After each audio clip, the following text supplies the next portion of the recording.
ओम नमो भगवते वासुदेवाय। ओम नमो भगवते वासुदेवाय। ओम नमो भगवते वासुदेवाय। ओम नमो भगवते वासुदेवाय। ओम नमो भगवते वासुदेवाय। ओम नमो भगवते वासुदेवाय। ओम नमो भगवते वासुदेवाय। ओम नमो भगवते वासुदेवाय। ओम नमो भगवते वासुदेवाय। ओम ओम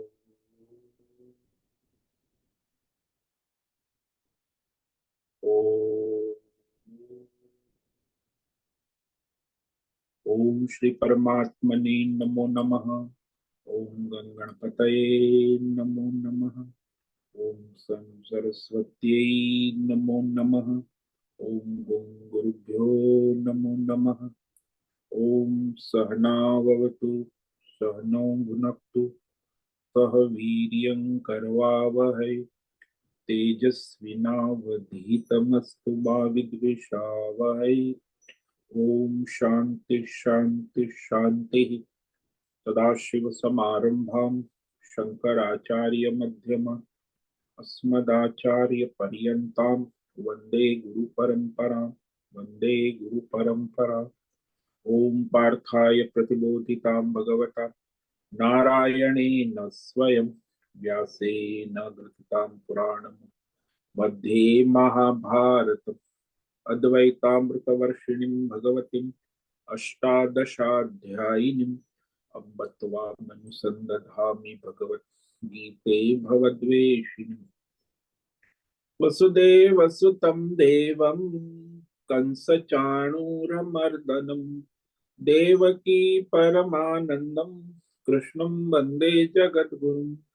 नमस्ते परमं ब्रह्म सच्चिदानन्दरूप निर्गुणाय नमस्तुभ्यं ओंकाराय नमो नमः। सर्वे दुर्गाणि तरन्तु सर्वे भद्राणि पश्यन्तु सर्वे सद्बुद्धिमाप्नोतु सर्वे सर्वत्र नन्दतु। ओम तत्सत। ओम ओम ओम। आप सभी ऑनलाइन नेटवर्क पर उपस्थित भगवत गीता श्रवण साधकों को आज प्रातः का अभिवादन अभिनंदन अभिवंदन। हरि ही ओम हरि ही ओम हरि ओम। हम सबको आज का यह दिव्य दिन तन मन धन जन देश काल विषय वस्तु परिस्थिति अवस्थाएं अध्यात्म भौतिक दैविक क्षेत्र व्यष्टि समष्टि सभी को अपने अपने पूर्व में अनंत जन्मों में किए हुए संचित पाप पुण्य और धर्म अधर्म मिश्र कर्मों के पके हुए फलस्वरूप वर्तमान में आज सभी को अपने अपने प्रारब्ध अनुसार परमेश्वरी अचिंत्य योग माया के माध्यम से प्रसाद स्वरूप में प्राप्त हुआ है। अतः आज का यह दिव्य दिन परमार्थ हेतु निष्काम सेवा यज्ञ देव यज्ञ ऋषि यज्ञ पितृ यज्ञ मानवता यज्ञ भूत प्राणी यज्ञ सात्विक दान शारीरिक वाचिक मानसिक तप निष्काम कर्म योग ध्यान योग भक्ति योग ज्ञान योग साधनाएं स्वाध्याय वेद शास्त्रों का अध्ययन अध्यापन उपासना आराधना के लिए समर्पित करे और करवावे। अत्यंत दुर्लभ मनुष्य जीवन को परमार्थ हेतु सार्थक करे और करवावे।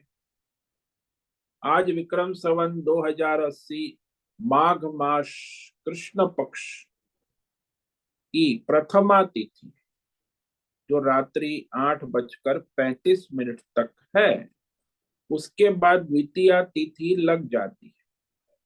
आज है पूर्व फाल्गुनी नक्षत्र जो रात्रि 1:23 तक है। उसके बाद उत्तर फाल्गुनी नक्षत्र लग जाता है आज है रविवार, सूर्य उपासना का दिन, सूर्य नारायण का उपासना आराधना। और यहाँ शीत ऋतु जा रही है धीरे धीरे। तो रात्रि का न्यूनतम तापमान 11 डिग्री रहा और दिन का अधिकतम तापमान 27 डिग्री रहा। वायु की गति 15-20 किलोमीटर प्रति घंटा चल रही। ईस्वी सन 2024, 25 फरवरी, 25 फरवरी 2024, सुबह के 7 बजने वाले हैं। कलयुग का प्रथम चरण, 5248वां वर्ष, 7वां व्यवस्थित मनवंतर, श्वेत वराह कल्प, ब्रह्मा जी का 26वां दिन और 51वां वर्ष अभी अभी चल रहा है। तो ऐसे अनंत कोटि ब्रह्मांडीय परमेश्वरी अचिंत्य योग माया में हमारा यह एक ब्रह्मांड, इस ब्रह्मांड में ये पृथ्वी लोक में समुद्र के ऊपर जम्बू द्वीप में विश्व का एकमात्र वैदिक राष्ट्र भारत में उत्तर हिमालय प्रांत में उत्तराखंड राज्य में टिहरी जिले में हिमालयन शिवालिक पर्वतमाला के अंतर्गत मणिकूट पर्वत के ऊपर नीलकंठ महादेव के सामने ऋषिकेश नगरी में मुनि की रेती प्रांत में शीशम जाड़ी अवधूत बाड़ा आश्रम के सी ब्लॉक के 5 नंबर कमरे से पहले माले से गंगा किनारे से हम स्वामी उत्तमानंद सरस्वती भगवद गीता के आचार्य शिष्य स्वामी चिन्मयानंद सरस्वती महाराज चिन्मय मिशन कविल्याद्वैत वेद व्यास भगवतपाद शंकराचार्य की श्रृंगेरी संन्यास परंपरा से शिक्षित दीक्षित सनातन वैदिक भारतीय हिंदू धर्म अनुसार संपूर्ण भगवद गीता ज्ञान यज्ञ ऑनलाइन की व्याख्यान माला के अंतर्गत आज सत्संग, जो हम इस हफ्ते में सप्ताह में किया सत्संग प्रश्नोत्तरी का कार्यक्रम, रविवार का सत्संग होगा। तो यह कृपया आप सभी श्रद्धा भक्ति ध्यान से परिपूर्ण होकर के इसमें सहभाग करें और अपना विचार आदान प्रदान करें। कृपया आप सभी श्रद्धा भक्ति ध्यान से परिपूर्ण हो यह दिव्य सत्संग का लाभ ले, इसमें से कुछ ग्रहण करे, कुछ धारण करे, कुछ अपने जीवन में चरितार्थ करे और उसमें निरंतरता लाए। अपनी अपनी आध्यात्मिक भौतिक दैवी अशांति द्वंद्व मोह विक्षेपों से रहित होकर के शरीर इंद्रिय प्राण मन वचन कर्म से एक रूप होकर के शुद्ध सात्विक भगवतमय बुद्धि कर वेद शास्त्र आचार्य परंपरा अनुसार विवेक करे और करवावे। पुनः पुनः इस सत्संग का श्रवण करे, मनन करे, चिंतन करे, चर्चा विचारणा करे, लेखन करे, प्रचार प्रसार करे, लिंक भेजे, ग्रुप में शेयर करे, अपना और सबका परम कल्याण करे और करवावे। ओम तत्सत। ओम ओम ओम। तो आज रविवार है, सत्संग के विषय में तो भगवान इस हफ्ते में हमने जो सत्संग किया कि अर्जुन श्री कृष्ण को प्रश्न पूछता है कि भगवान आप कैसी बात कर रहे हैं, अभी आपका जन्म अष्टमी का है और आप कहते हो कि मैंने ये ज्ञान योग कर्म योग आत्मज्ञान योग निष्काम कर्म योग पहले सूर्य देव को सृष्टि के प्रारंभ में कहा था। तो इस रहस्य को मैं कैसे समझूं कि आप ही ने सृष्टि के प्रारंभ में ये कर्म योग ज्ञान योग ये गीता ज्ञान वेदों के रूप में सूर्य को कहा था। तब भगवान अपने रहस्य अवतार रहस्य को प्रकट करते, भगवान अर्जुन से कहते हैं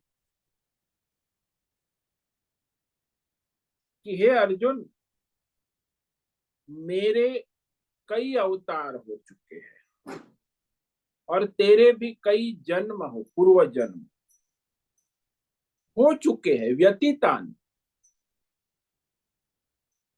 लेकिन इस रहस्य को मैं जानता, मेरे सारे अवतार रहस्य और तेरे सारे पूर्व जन्म संचित संस्कार कर्म को मैं जानता हूं, लेकिन तू नहीं जानता, न त्वम वेद, क्योंकि तुझे वह बुद्धि शुद्धि ज्ञान योग सिद्ध नहीं है। तो अज्ञान के कारण तुम नहीं जानते हो, मैं ज्ञान से युक्त हूं, तो मैं सब जानता हूं, सर्वज्ञ भगवान है, ईश्वर है।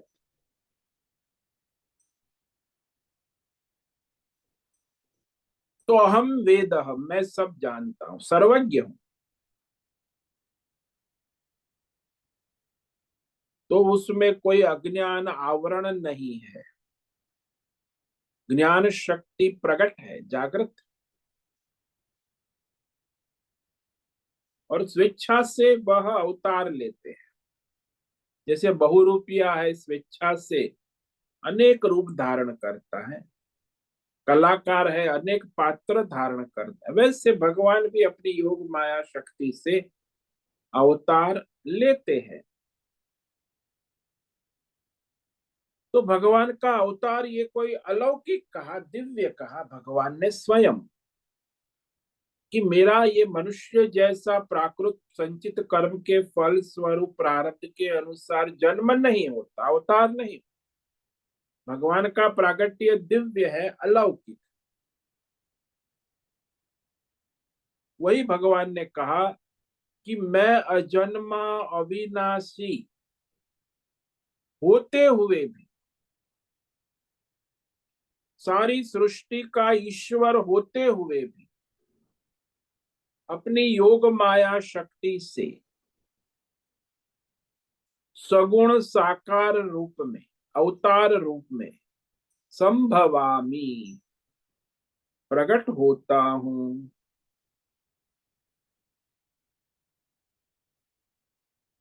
प्रकृतिम स्वाम अधिष्ठाय आत्म मायया संभवा, तो अपनी योग माया शक्ति को अपने अधीन करके शुद्ध सत्व मायोपाधि ईश्वर कहा जाता, उसमें त्रिगुणात्मक माया प्रकृति को अपने अधीन करके वह अवतार रूप में प्रकट होते हैं।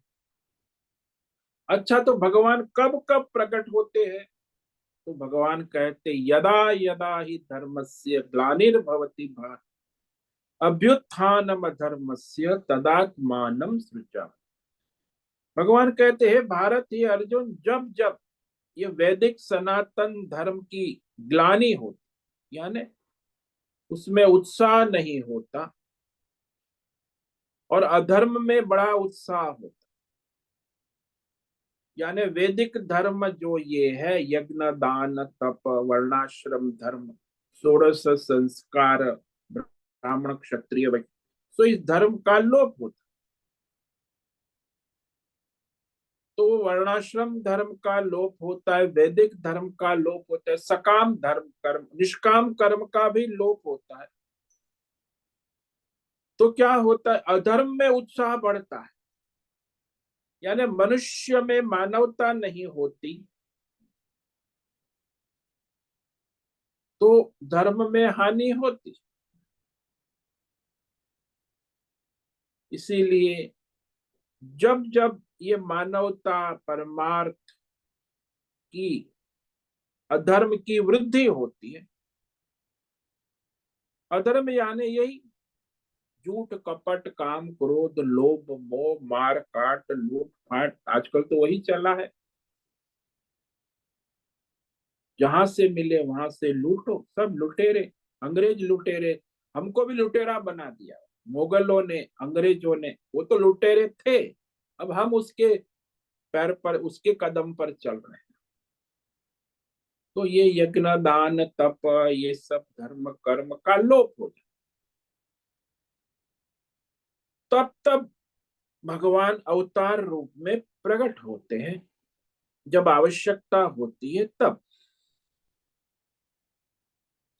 अपने अवतार रूप को रचता हूं, यानी सगुण साकार रूप में लोगों के सामने साक्षात, जैसे राम अयोध्या में प्रकट हुए, कृष्ण मथुरा में साक्षात साकार रूप में लोगों के सम्मुख प्रकट होता हूँ।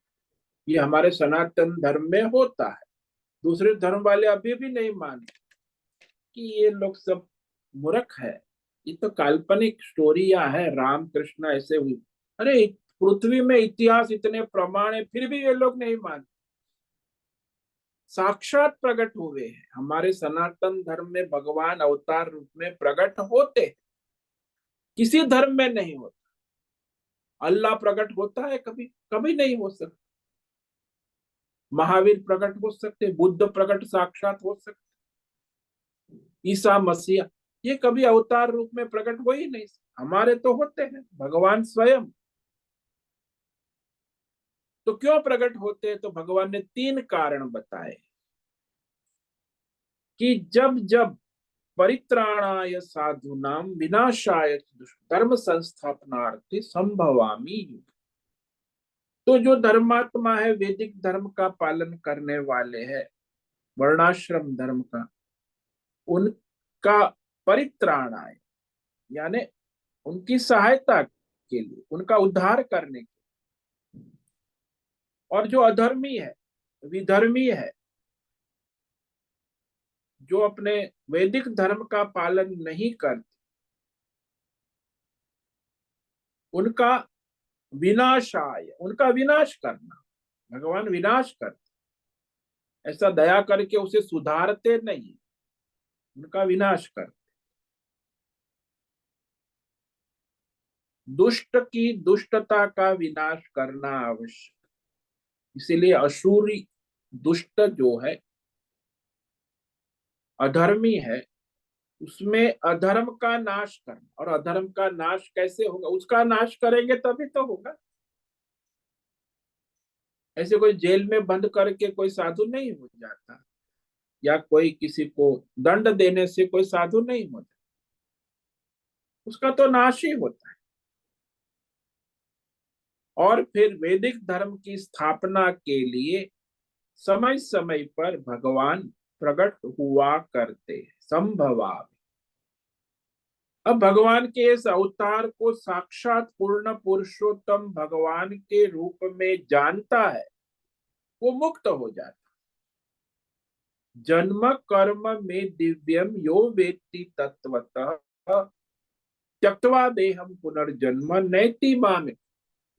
कि जो भगवान, ये अर्जुन, ये बड़ा आश्चर्य है कि जो भगवान की इस अवतार लीला और भगवान की लीला कर्म को, अवतार जन्म को दिव्य अलौकिक भगवतमय जानता है, चैतन्यमय जानता है।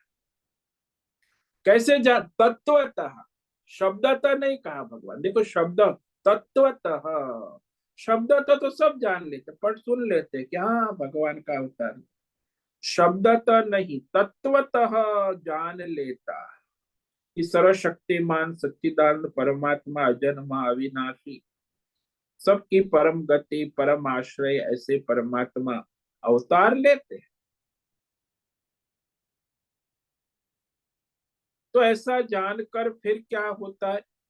वो भगवान की शरणागति स्वीकार कर लेते हैं और भगवतमय हो जाते हैं। तो वर्तमान जन्म अंतिम शरीर को त्याग कर, वर्तमान शरीर को त्याग कर फिर उनका पुनर्जन्म नहीं होता, तो क्या होता है? बोले मुझ परमात्मा स्वरूप को प्राप्त हो जाता, परमात्मा मैं हो जाता। तो जीवात्मा नहीं रहते, वो परमात्मा हो जाते हैं। तो भगवान के आश्रित होने वाले इस प्रकार परमात्मा मैं कैसे हुए? तो ये भगवान कहते हैं कि बहुत सारे भक्त मेरे स्वरूप को प्राप्त हो चुके हैं। कैसे? बोले वीत राग भय क्रोधा मन मया माम बहो ज्ञान तपसा पूता मद भाव मान। तो जिनके ये काम क्रोध लोभ मोह राग द्वेष ये सारा जो है निष्काम हो गया, यानी सर्वथा नष्ट होगा। नष्ट होना यानी निष्काम हो। भगवतमय हो, समर्पित होना। और जो भगवतमय ईश्वर समर्पित होकर रहते हैं मनमया, संपूर्ण समर्पण होता है, संपूर्ण शरणागति, तो अपने प्रारब्ध के अनुसार फिर जो उसका प्रारब्ध है उस अनुसार वो अपना स्वधर्म करते हैं। वो भी किसके लिए? सबके हित भले कल्याण के लिए, लोक संग्रह के लिए। तो परमात्मा के आश्रित रहने वाले बहुत से ज्ञान तपसा, आत्मज्ञान भगवत ज्ञान रूपी तप से पावन हो गए, पवित्र पूता, तो भगवान के स्वरूप को प्राप्त हो चुके हैं। उसके बाद वो प्रारब्ध के अनुसार उनकी शरीर यात्रा चलती। कोई क्षत्रिय है, कोई ब्राह्मण है, कोई वैश्य है, कोई शूद्र है। अभी कल रहीदास चमार थे, रहीदास चमार क्षुद्र थे, फिर भी भगवतमय हो चुके। तो प्रारब्ध के अनुसार फिर वो अपना चमार का धंधा करते, लेकिन उनका जीवन भगवतमय हो गया। ऐसा नहीं कि वो सन्यास लेकर फिर ध्यान तब लेकर समाधि में बैठे रहते हैं। अरे वो चमार का धंधा फिर भी करते, आत्मज्ञान भगवत में होने के बाद भी वो जूते बनाते हैं। और क्या, प्रारब्ध है, शरीर है, लेकिन उनका भगवत में ज्ञान में कोई बाधा उत्पन्न नहीं हो। तो प्रारब्ध के अनुसार फिर वह भगवतमय जीवन जीते हैं। तो भगवान सबको मोक्ष क्यों नहीं देते? आत्मज्ञान उपलब्ध होते हुए भी। तो ये आगे कहते हैं कि जो जिस भाव से भजता है मैं उससे उसी भाव से भज, सकाम कामना वाला है तो उसकी कामना पूरी करता हूँ। जो निष्काम है तो मेरे भक्त ही है, मेरा ही भजन करते। ये यथा माम प्रपद्यन्ते तांस तथैव भजा, मम वर्तमानु वर्तन्ते मनुष्या पार्थ सर्वस्। इसीलिए जो भी भक्त है मुझे जिस जिस प्रकार से भजते हैं, समर्पण करते हैं, शरण में आते हैं, उनको मैं उसी प्रकार भजता हूं। जैसे एक स्त्री होती है, नारी होती है, वो उसको जो जैसे भाव से भजता है वो भी उनको वैसे भजती है।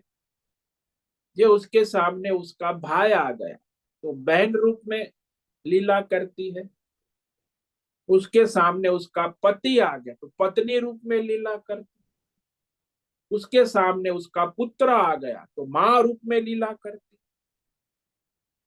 उसके सामने उसका भतीजा आ गया तो चाची के रूप में लीला करती, उसके सामने भांजा आ गया तो मामी के रूप में लीला करती। जो जैसा भक्त ऐसे लीला कर, सब में एक समान व्यवहार नहीं होता। पुत्र, पिता, पति, पत्नी, भाई, बहन, जो जैसे भजते वो भी वैसे भजती है। तो उसमें वैसे ही भगवान भी जो सकाम भाव से भजते हैं, निष्काम भाव से भजते हैं, जैसे भजते सब मनुष्य, उसी प्रकार भगवान भी उनको भजते हैं, अनुग्रह करते। भगवान का भजन करने का मतलब उस प्रकार भगवान उस पर अनुग्रह करते।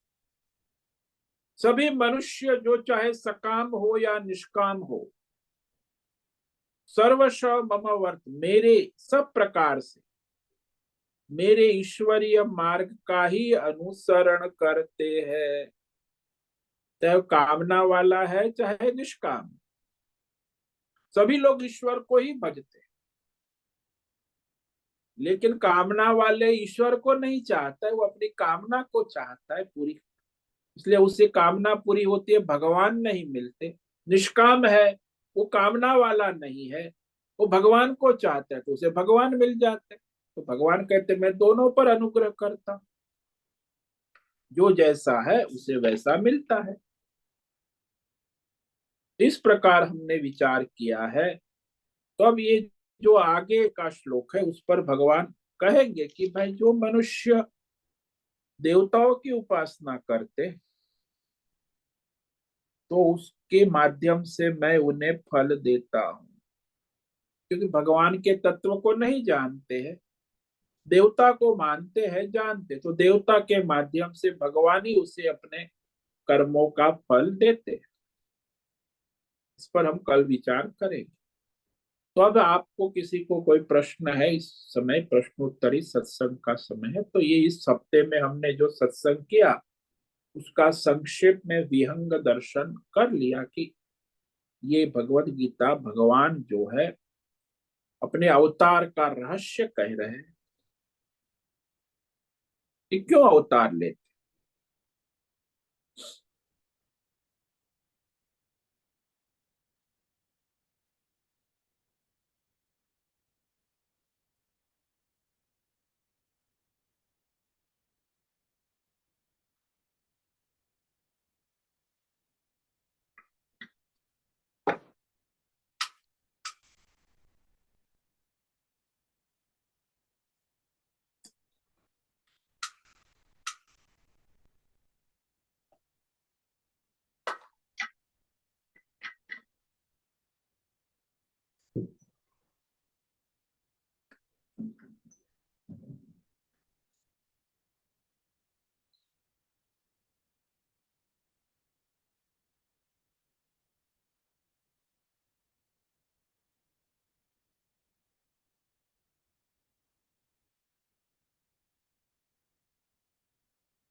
ओम नमो नारायण स्वामी जी।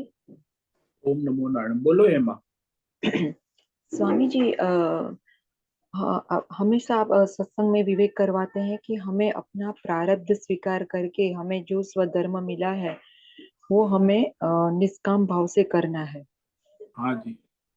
तो ये प्रारब्ध का स्वीकार करने मतलब वो सहज भाव से अभी भी नहीं हो रहा है, अभी भी उसमें थोड़े राग द्वेष आ जाते हैं, तो वो हम कैसे निकालें?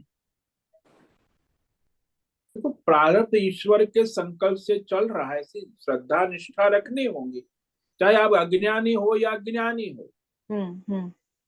अज्ञानी है वो भी प्रारब्ध के अनुसार निष्काम भाव से अपना स्वधर्म करे, और आत्मज्ञानी है होने के बाद भी प्रारब्ध के अनुसार अपना स्वधर्म, जैसे जनक राजा है, अश्वपति है, तो सभी आत्मज्ञान होने के बाद भी प्रारब्ध है। अर्जुन है, क्षत्रिय है, यदि उसे आत्मज्ञान हो जाए तो भी उसे अपना क्षत्रिय धर्म करना है। नहीं, ऐसा प्रयत्न नहीं कि वो करते हैं। साधु सन्यासी बन के कोने में चुपचाप बैठ जाए। हम्म। तो पहले अज्ञानी था, तब वो अपने प्रारब्ध के अनुसार अपना स्वधर्म कर्तव्य कर्म अपनी कामना इच्छा वासना से करता है। अच्छी बात है, प्रारब्ध के अनुसार धर्म शास्त्र के अनुसार तो कामनाएं पूरी होती है। और प्रारब्ध के अनुसार यदि निष्काम भाव से अपना स्वधर्म कर्तव्य कर्म करता है तो उसकी बुद्धि शुद्ध होती है, उसे भगवत बुद्धि ज्ञान प्राप्त होता है।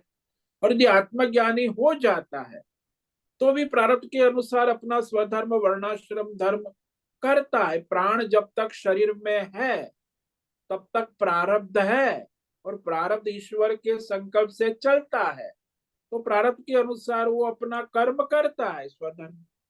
ऐसा नहीं कि आत्मज्ञान होने के बाद चुपचाप समाधि में बैठ जाता है। हम्म ये भी बड़ा भ्रम है कि सब थोड़ा निवृत्ति, निवृत्ति में भी प्रवृत्ति है। हम्म सन्यासी है तो क्या हुआ, सन्यासी है उसका भी स्वधर्म है। हम्म आज मैं सन्यासी हूँ, मेरा कोई सांसारिक कर्तव्य, फिर भी मैं सुबह 2 बजे 3 बजे उठ जाता हूँ। अभी प्रवचन, अभी क्लास, अभी मैं दिन में 18 घंटा काम करता हूँ, 6 घंटा सोता हूँ। अब मुझे वैसे कुछ करने की आवश्यकता, फिर भी प्रारब्ध है, शरीर है। नहीं, आपने वो पहले एक रविवार के दिन वो विष्णु पुराण की एक कथा सुनाई थी कि वो जो उसके पति वो दारू पीकर वो सब आखिरी समय पे बोलता है मुझे वेश्या के पास लेकर चल, तो भी वो पत्नी इतनी पतिव्रता थी कि वो उसकी इच्छा पूरी करती है। मतलब उसका प्रारब्ध उसने इतने सहज से स्वीकार किया, और वो जो चाहता था वो उसको देती रही। तो इतना सहज भाव, मतलब तभी हमारा अंदर के जो होते हैं विवेक वो बोलता है कि ऐसी जगह पे उसको कैसे लेके जाना है, उसका उसका भी कल्याण होना चाहिए, ऐसे मगज में बहुत आ जाता है फिर। हाँ, वो जो आप समाज सुधारक बन जाते हैं ना, हाँ हाँ, मतलब ईश्वर को। समाज को तो नहीं मगर अपने घर को ऐसे हो जाता है कि हम सुधार ले, वो बिगड़ जाए। हाँ, हाँ। वो भी मोह के कारण होता है। अच्छा। मेरे भाई है, मेरी बहन है, हाँ। मेरी पत्नी है, मेरा बेटा है, मेरी बेटी है, तो वहां मोह आ जाता है। अच्छा, तो वहां मोह नहीं रखना है, और जो वो सामने वाला चाहता है वो हमें देते जाना है। नहीं, प्रारब्ध के अनुसार होता है जो भी, विवेक हाँ। पूर्वक, शास्त्र के अनुसार, धर्म के अनुसार। भाई वो पतिव्रता नारी का धर्म है, शास्त्र है, उसको भगवान, शास्त्र ने कहा है कि तेरा धर्म है पतिव्रता नारी का सेवा करना। अब वो पति कहता है तो वो सेवा करना उसका तो शास्त्रीय वैदिक धर्म हो गया ना। वो हम्म पतिव्रता सती नारी है, हम्म। उसका स्वधर्म हो गया। पति कहे कि वेश्या के वहां ले जा तो ले जा, वो अपना स्वधर्म कर रही है, हम्म। वो अधर्म थोड़ी कर रही है। हाँ, वो भले अधर्म करे, उसका पति, उसका कर्म वो भोगेगा, ये इसका कर्म इसके खाते में होगा। हम्म। ये जो विवेक करना आवश्यक है हम्म कि वर्तमान क्षण में जो मेरा प्रारब्ध है वो ईश्वर का संकल्प है, मेरा नहीं। हम्म। ईश्वर चाहता है, तभी हम्म तो मैं ईश्वर को समर्पित अपना स्वधर्म करूँ ना। हम्म। अब हम अपनी मनमानी करने आए, अपने राग द्वेष में आ जाए, अपनी कामना इच्छा में आ जाए, या भलाई की इच्छा हो या बुराई की इच्छा, वो तो कामना तो है ही ना। हाँ हाँ, वो हम सोचते हैं कि हम उसका भला कर ले, मगर वो भी हमारी। हाँ, हाँ, है, बराबर है। ये हमारा भ्रम है। हम्म। तो वो हम उसका काम नहीं। बुरा नहीं कर, हमारा मोह हो गया, भ्रम हो गया। हम्म। तो अरे वो भाई, तुमने कामना क्या भी हमें ठेका छोड़नी। लेके रखा है? ईश्वर हाँ। चाहता है वैसे होता है, प्रारब्ध के अनुसार। तो वैसी कामना भी छोड़ देनी है हमें। हाँ, हम्म किसी की भलाई बुराई की कामना हमें क्यों करनी है? उसके कर्म, उसका जो गति है, हमें अपना स्वधर्म करना है ईश्वर के लिए। हम्म। तो ये जो कर्म की स्थिति में मनुष्य को प्रारब्ध को समझकर वर्तमान समय में जो परिस्थिति है, वर्णाश्रम धर्म, यज्ञ दान तप, पंच महायज्ञ, देव यज्ञ, भू, ये सब आपका स्वधर्म है, करना है। मानो कि कल पूर्णिमा थी तो पूर्णिमा है तो यज्ञ दान तप करना है, सत्यनारायण कथा करना है, पूजा पाठ प्रसाद बांटना है, दान धर्म करना है। अब उसमें पूर्णिमा आ गई तो आ गई, प्रारब्ध है, ईश्वर का निर्धारित किया हुआ है। तो ऐसे अपना स्वधर्म समझना चाहिए। वैदिक धर्म जो है, केवल ब्राह्मण क्षत्रिय वैश्य स्त्री धर्म इतना ही नहीं है, यज्ञ दान तप ये भी स्वधर्म है। फिर मतलब ये हमें अपना स्वधर्म करते हुए आजू बाजू में जो भी घटनाएं घटती है वो ईश्वर की लीला समझनी है बस। हाँ, समष्टि समर्पण भाव भी रखना है कि समष्टि का हित हो, ईश्वर का इच्छा के अनुसार होता है। हम्म। तो आजू बाजू जो हो रहा है वो कोई हमारी या तुम्हारी मर्जी से नहीं हुआ, ईश्वर की लीला है। हम्म। ये सभी प्रारब्ध और समष्टि प्रारब्ध है। आसपास जो हो रहा है वो हमारे जीवन में जो आ रहा है वो हमारा व्यष्टि प्रारब्ध है। हम्म। दोनों जगह ईश्वर को देखो ना। हाँ। राग द्वेष मोह से हमें ऊपर उठना है बस। हाँ, ईश्वर को जब तब तक राग द्वेष मोह रहेगा। रहेगा, हाँ। इसीलिए वो निष्काम में राग द्वेष मोह नहीं रहता। इसलिए बड़ी महत्व की चीज है, निष्काम भाव से हम अपने प्रारब्ध अनुसार वर्तमान में अपना स्वधर्म करते हैं, समष्टि हित, सबके हित भले के, कहीं मोह से राग द्वेष से नहीं।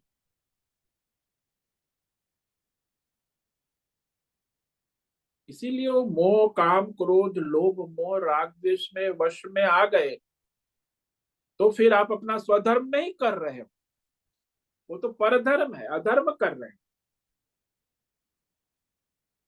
चाहे तुम अपने बेटे का हित करते हो या अपनी बहन अपनी माँ की से, लेकिन यदि राग द्वेष मोह से करते हो तो वो अधर्म है, वो आपकी बंधन में डालता है। और भगवान का समझ के ईश्वर सेवा करते हो तो आप बंधन से मुक्त रहते हो और अपना स्वधर्म भी करते हो, अपना अंतःकरण शुद्ध भी करते हो, बुद्धि भी शुद्ध होती है।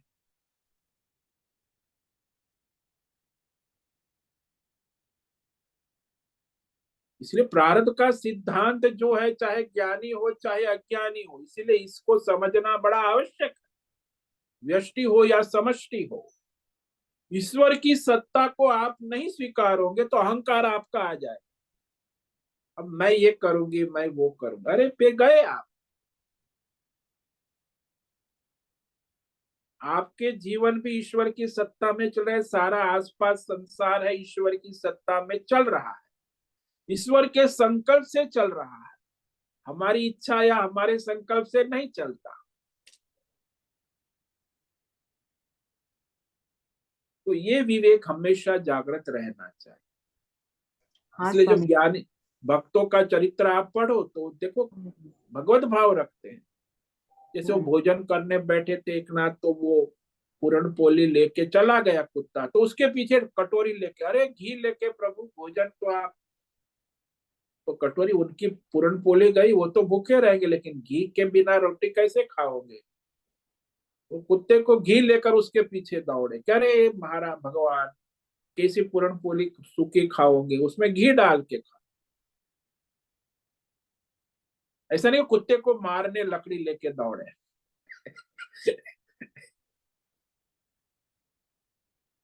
हाँ, ये भगवत भाव अपने अंदर लाना बहुत जरूरी है। हाँ, तभी तो आपका निष्काम कर्म योग होगा। वो भी हाँ। प्रारब्ध के अनुसार, हमारा जो प्रारब्ध है इसमें कोई शिकायत नहीं है, जो भगवान का संकल्प है। अभी हम्म। वर्तमान देश काल परिस्थिति में ईश्वर ने मुझे जहां जैसा रखा है, जैसा रखा है, उसी में हम्म। तो मैं अपना ईश्वर सेवा करूंगा ना। हम्म। नहीं हम कि क्या। देश काल बाद में भविष्य में, ऐसा भविष्य का प्लान कुछ है ही नहीं, वर्तमान। हम लोग क्या सोच के रखते हैं और फिर उस हिसाब से नहीं होता है, वहां ही हमारी गलती हो जाती है।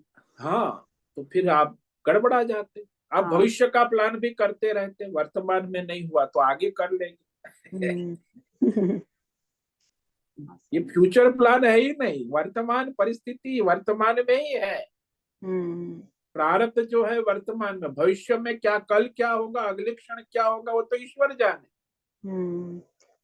मतलब उसके ऊपर तो साफ, अटूट श्रद्धा होनी चाहिए बस ईश्वर के ऊपर। हाँ, जब आपको 100% श्रद्धा विश्वास है हम्म। तब आप वो प्रारब्ध को स्वीकार कर सकते हो, नहीं करेंगे। तो आप अपनी राग द्वेष काम क्रोध मनमानी बुद्धिमानी बहुत करते हैं। आजकल तो बुद्धिजीवियों का वर्ग है, हम्म। महामूर्ख है। हम्म। ईश्वर की सत्ता को स्वीकार नहीं किया इन लोग, ये असुर है, राक्षस है। हम्म। वो कोई भगवान के भगत भी नहीं हो सकते, क्योंकि हम्म। अपनी बुद्धिमानी अपनी मनमानी अपने राग द्वेष वो उसको बड़ा महत्व समझते, लेकिन वो समय होता तो ईश्वर के अधीन ही होता है, प्रारब्ध हम्म। के अनुसार ही होता है। लेकिन उसको अहंकार होता है कि मैंने अपनी बुद्धिमानी से ये कर लिया वो कर लिया। अरे हम्म। तेरे प्रारब्ध में था, ईश्वर ने कराया।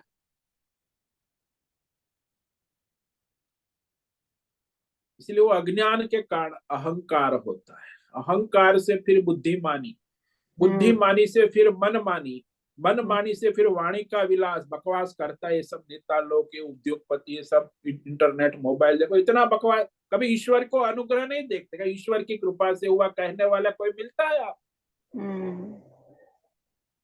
बकवास करते रहते। ये सब सेलिब्रिटी है, फिल्म स्टार है, नेता है, उद्योगपति, अकल ही नहीं है।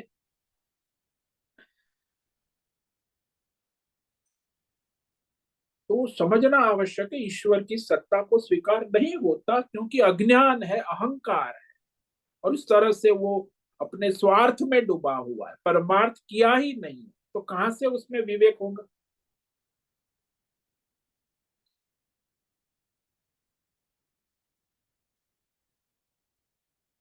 तो चाहे ज्ञानी हो चाहे अज्ञानी हो, कोई भी हो, वो ईश्वर की सत्ता के बाहर है ही नहीं कोई।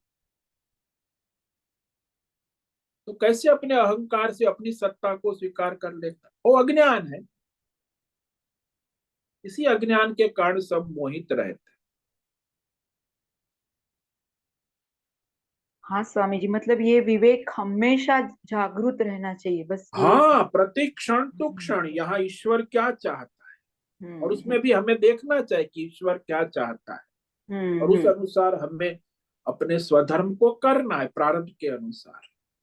वो कराना भी है दूसरे को, वो जो हमारे साथ जुड़ा हुआ है। हम्म। तो हम करेंगे, हमने कहे उसको करना है तो करे, ऐसा नहीं, उसको भी कराना होगा, हमारे साथ जुड़ा है। जैसे यहाँ सेवक अभी आया था, तो वो कचरा नहीं ले गया, तो मुझे उसे फोन किया, कह रहे तू कचरा पानी ले आया, कचरा क्यों नहीं ले गया। ऐसा नहीं कि प्रारब्ध है अब मैं कचरा फेंकने जाऊंगा। अभी वो पानी ले आया और कचरा वहीं पड़ा रहा। मैं बोला कचरा क्यों नहीं ले गया, अभी आता हूं। तो उसका स्वधर्म उसने नहीं किया। तो हमारे साथ जुड़ा है तो हमारा उसको स्वधर्म कराना कर्तव्य हो जाता। नहीं जुड़ा है तो अपने मार्ग पे चल रहा है। तो जो भी हमारे परिवार है, परिवार जो हमसे जुड़ा हुआ है, हमारे प्रारब्ध से उनका मगर रिश्ता है। जो यहाँ हमारे स्वामी जी, हाँ, यहाँ स्वामी जी वही प्रश्न होता है कि वो साथ में जुड़े हुए भी अपना स्वधर्म अगर नहीं कर रहे हैं तो फिर हमें क्या करना है अगर। उसे हमें रिमाइंड कराना है कि भाई आपका ये काम है। जैसे मैं अभी दृष्टांत दिया कि उसको मैंने पानी और कचरा ले जाना है, तो उसका स्वधर्म है, वो रोज करता है, आज क्यों नहीं किया। नहीं, मगर फिर भी नहीं कर रहे हैं इस कहने के बाद तो क्या करना है हमें। नहीं, फिर तो ईश्वर की मर्जी है, ऐसी समझकर हम एक बार कहेंगे, दो बार कहेंगे, फिर हम हम्म। कचरा फेंक के आएंगे और क्या करेंगे। हम्म। वही वही अगर हमारे ऐसे घर्षण होता है कभी कभी। सामने वाला स्वधर्म चूक जाता है, हम समझाते हैं, अगर नहीं होता है तो हमें शांत होकर वो स्वीकार लेना है ना, बस। हाँ हाँ, फिर हमें हाँ। अपना काम कर लेना है, भगवान की ऐसी मर्जी, ईश्वर की ऐसी मर्जी। हम्म। वहां संघर्ष लड़ाई झगड़ा करने की कोई आवश्यकता नहीं। हाँ, बस वो वही मन में संघर्ष होता है कि वो अपना स्वधर्म करे करे, मगर नहीं हो रहा है तो प्रारब्ध है अपना और उसका, बस। हाँ, वो तो प्रारंभ ईश्वर की मर्जी है, ऐसा समझना चाहिए। हम्म ईश्वर की ऐसी मर्जी है, हम्म प्रारब्ध है। हम्म यदि वो कचरा नहीं ले गया, अभी तो मुझे, मैं नाश्ते के बाद फिर मैं फेंक के आऊंगा। मैं थोड़ी उसके पीछे बार बार जाऊंगा। हम्म। हाँ, मतलब दोनों तरह का विवेक रखना है हमें, बस। हाँ, दोनों दो धारी तलवार है। हम्म एक बार कहा, दो बार कहा, नहीं कहा तो मतलब ईश्वर कुछ चाहता है, ईश्वर का संकेत समझो, ईश्वर की इच्छा ऐसी है, नहीं कि हम्म। उसको करना ही होगा, ऐसा हम नहीं कह सकते। हाँ, तब वो समस्या खड़ी हो जाती। तो समस्या होती है, हाँ। हाँ स्वामी जी, बहुत बहुत धन्यवाद। ओम नमो नारायणाय। ओम नमो नारायण।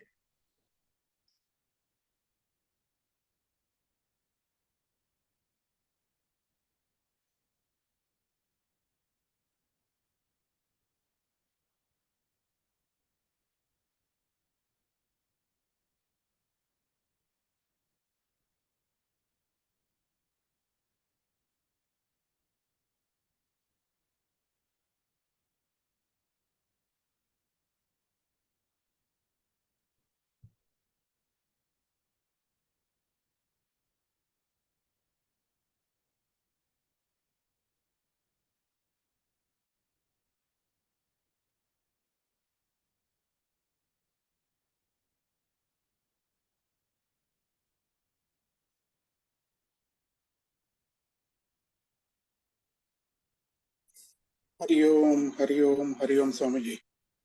हरिओम भद्रेश बोलो। स्वामी जी, परमात्मा जो है वो कालातीत है, निराकार है, निर्गुण है। हाँ जी। तो वो बाद में माया प्रकृति से ही अवतार लेते हैं। हाँ, माया उपाधि से।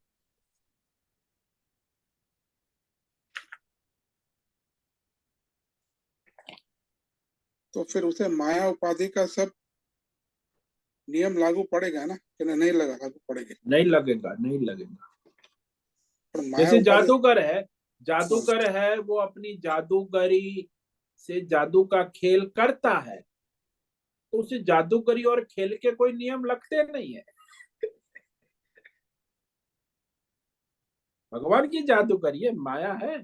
हाँ, लेकिन खेल करने के लिए जादूगरी जरूरी है। तो आत्मज्ञानी जो है उसे हम्म। माया प्रकृति के सब नियम लागू पड़ते हैं। क्यों नहीं पढ़ते? जब जादूगरी खेल में है, माया में है, तो सारे नियम लगते हैं। पर अवतार भी तो खेल में है ना, उसको लागू नहीं पड़ते हैं। वो ईश्वर है और ये जीव है, प्रारब्ध है उसका। हाँ, ईश्वर पर को प्रारब्ध नहीं होता, जीव तो संचित मुक्त हो नहीं गया ना। होता। जीव ई- आत्मज्ञानी जो है वो तो हाँ, मुक्त हो गया ना। मुक्त हो गया, लेकिन फिर भी वो जीव जो है, वह अपने प्रारब्ध के अनुसार उसकी शरीर यात्रा, जीवन यात्रा है, वो ईश्वरीय नहीं है।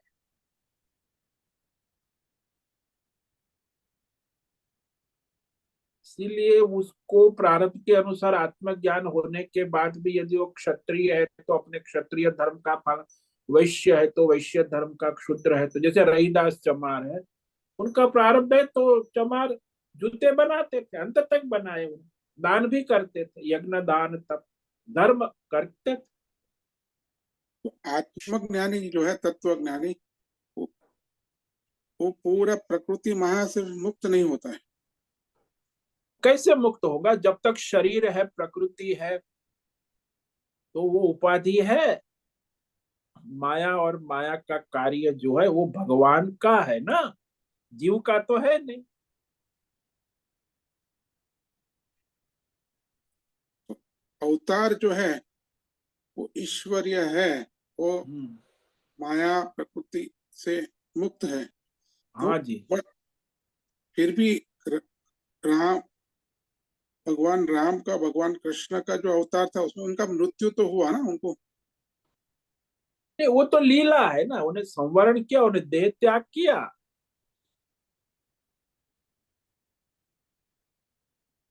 तो परमात्मा की, ईश्वर की दो उपाधि हुई ना, एक माया और एक माया का कार्य लीला। दोनों उपाधि परमात्मा की है, ईश्वर की है, जीव की नहीं है।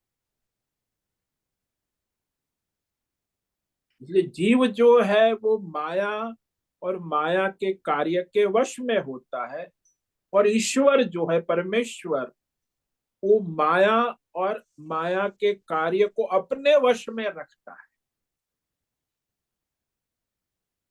दोनों में फर्क है। और जो लीला है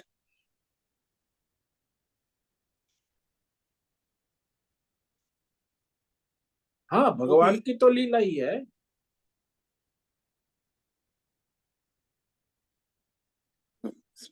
स्वामी जी माया और लीला का विवेक कराइए। अरे, माया से जो कार्य होता है, कार्य को ही लीला कहते। कर्म जो है, एक तो माया शक्ति है, त्रिगुणात्मक, दैवी, ईश्वरीय, और उसके जो कार्य है, हम्म। कर्म है 24 तत्वों के, वो हम्म। लीला है। हम्म। खेल है, क्रीड़ा है, कहो लीला, कहो खेल कहो। हाँ, तो लीला जो है वो माया के अधीन है क्या, माया के अधीन नहीं है? लीला माया के अधीन है, माया के बिना लीला कैसे होगी? तो अवतार जो है, जादूगरी जो है वो जादूगर, जादू के खेल जादूगरी के अधीन है।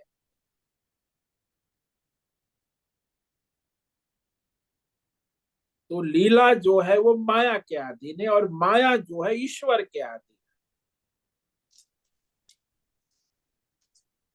ठीक वैसे जैसे जादू के खेल जादूगरी के अधीन है, और जादूगरी जो है वो जादूगर के अधीन। तीन स्टेज समझ लो, तीन स्टेज में काम होता है, एक नहीं है। परमेश्वर को भी लीला करना है तो माया को लाना होगा, नहीं तो परमेश्वर लीला नहीं कर सकता।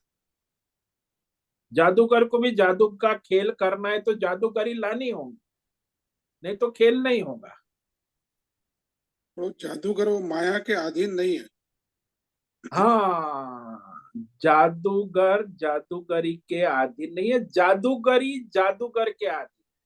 वैसे ही परमात्मा माया के अधीन नहीं है, माया परमात्मा के अधीन है। और ये माया का खेल जो है ना, लीला, वो माया के अधीन है। ये ऑर्डर है ना, जादू के खेल जादूगरी के अधीन है और जादूगरी जादूगर के अधीन। और वो जो वैसे ये लीला जो है वो माया के अधीन है, और माया जो है वो परमात्मा के अधीन। और वो जो प्रेक्षक है वो सब जीव है, जो लीला के भी अधीन है, माया के भी अधीन है और ईश्वर के भी अधीन है। हाँ जी, हाँ जी, वो अज्ञानी जीव तो तीनों के अधीन है। वो अज्ञान, और जो ज्ञानी है वो ईश्वर के अधीन है, वो माया और खेल के अधीन नहीं है। प्रारब्ध के अनुसार उसके लिए वो मुक्त है ना। तो ज्ञानी अज्ञानी में फर्क है। हाँ, तो ज्ञानी जो है वो लीला से भी मुक्त है।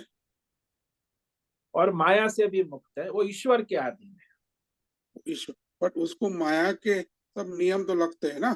हाँ, माया के सब नियम लगे, प्रारब्ध है तब तक माया के नियम भी लगेंगे शायद।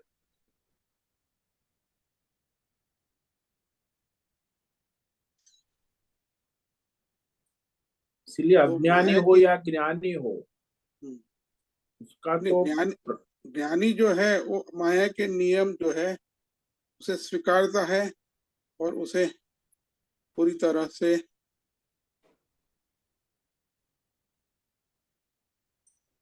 हाँ, वो निभाता है समर्पण कर। प्रारब्ध के हाँ। अनुसार। हम्म। क्योंकि वो उसे जो माया खींचातानी के, नहीं करता, हाँ, उसके साथ खींचातानी वो नहीं करता। हाँ, उसकी शरण में शरण शरण स्वीकारता है। हाँ जी, हाँ जी, है। वो तो ईश्वरीय शक्ति है।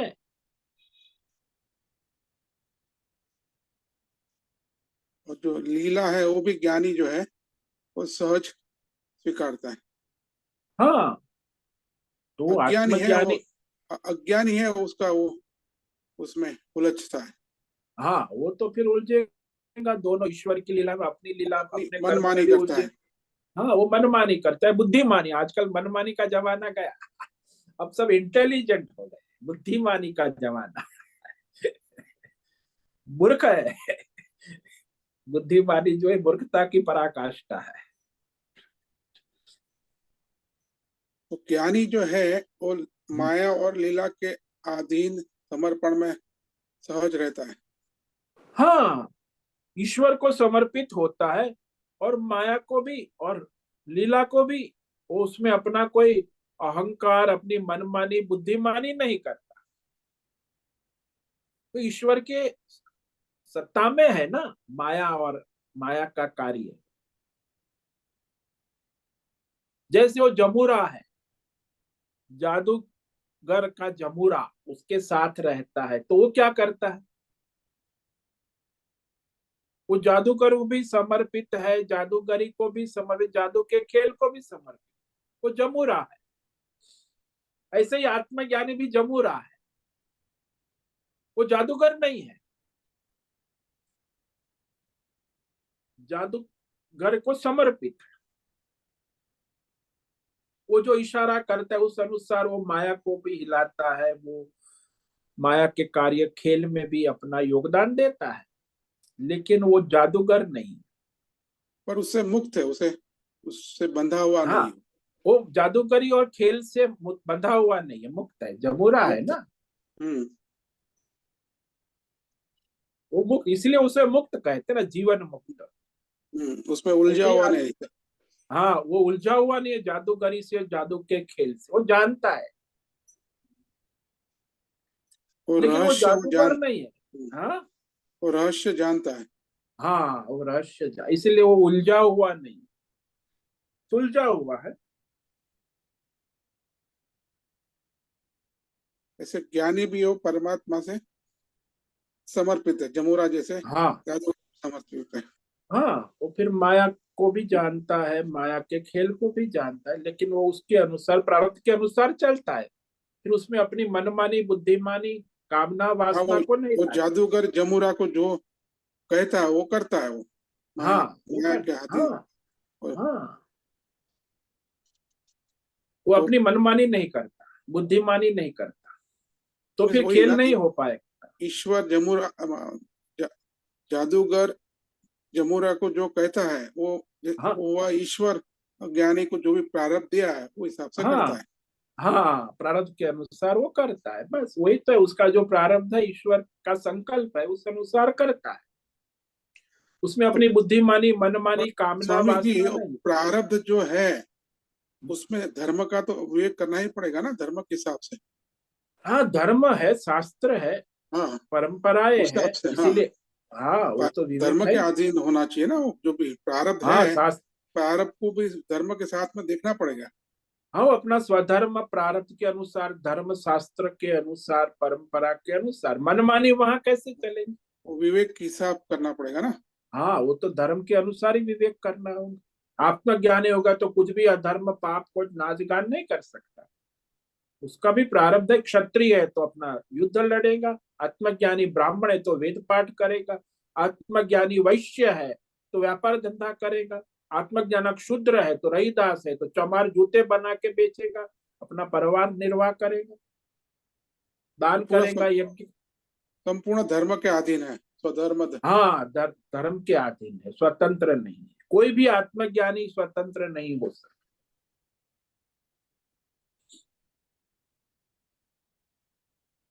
केवल ईश्वर ही स्वतंत्र है। अवतार, आत्मज्ञानी जो है वो हम्म, सहज उसका समर्पण है। हाँ, समर्पण, शरणागति पूर्ण है, संपूर्ण। जैसे जमुरा है, जादूगर को समर्पित है, तभी तो जमुरा है ना। वो माया को भी वो जो जादूगरी को भी समर्पित है, जादू का खेल को भी समर्पित है। हाँ जी, हाँ जी, हाँ जी, जो है सो है, जैसा है वैसा हम्म, अपना स्वधर्म करता है। हम्म। और वहाँ जो प्रारब्ध के हिसाब से उसका स्वधर्म है वो करता है। हाँ जी, हाँ जी, उसे कोई अपनी मनमानी, कामना, वासना, राग, द्वेष नहीं है। तो आत्मज्ञानी है वो ईश्वर के शरण है, हाँ, ईश्वरमय हो गया है। हाँ जी,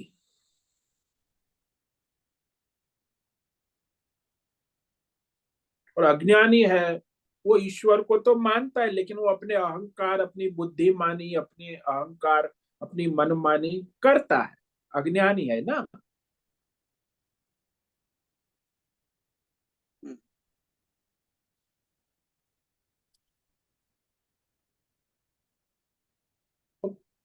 इसीलिए परेशान भी रहता है अज्ञानी जो है, ईश्वर तो मुझे मदद नहीं कर रहा, ईश्वर को मैं इतना ये, वो ईश्वर को भी शिकायत करता है, आज क्योंकि वो वो मनमानी, उसका जीवन सहज नहीं है।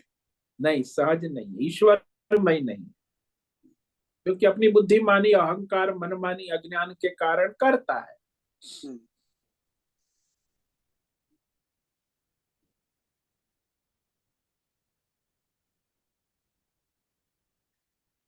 इसीलिए तो परेशान रहता है ना, नहीं तो क्या हम्म। परेशानी है।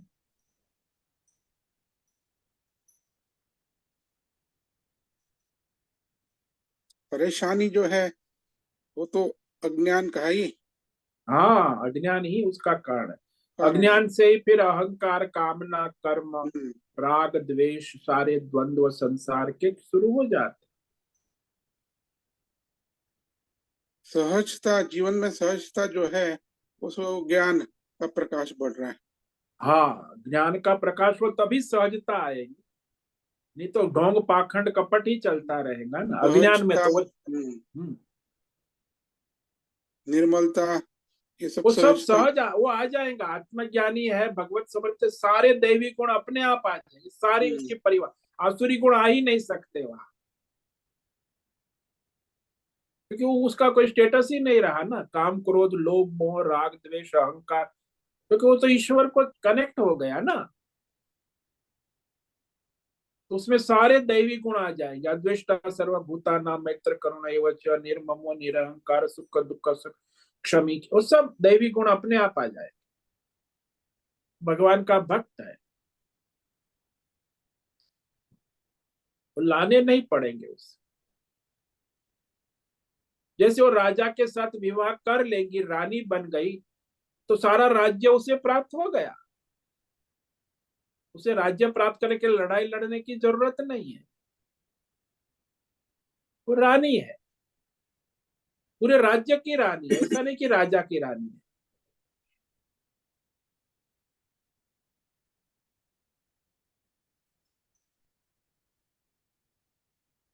दैवी गुणों का उदय सहज होने लगता है हाँ, वो ज्ञान सहज के है, प्रकाश सहज, से। उसमें कोई प्रयास पुरुषार्थ नहीं हो।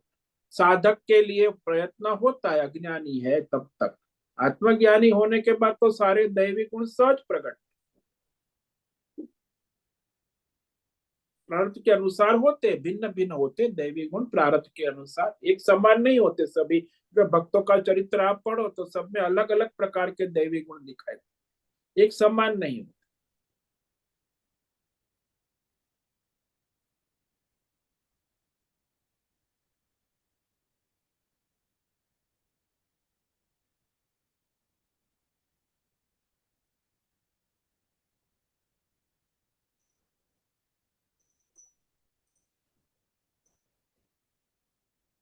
दैवी और आसुरी गुण से पता चलता है कि दिशा क्या है जीव की। हाँ, उसके जीवन की दिशा और दशा क्या है, वर्तमान दिशा और दशा पता चल जाता है हम्म। कि उसकी वर्तमान दिशा दशा क्या है।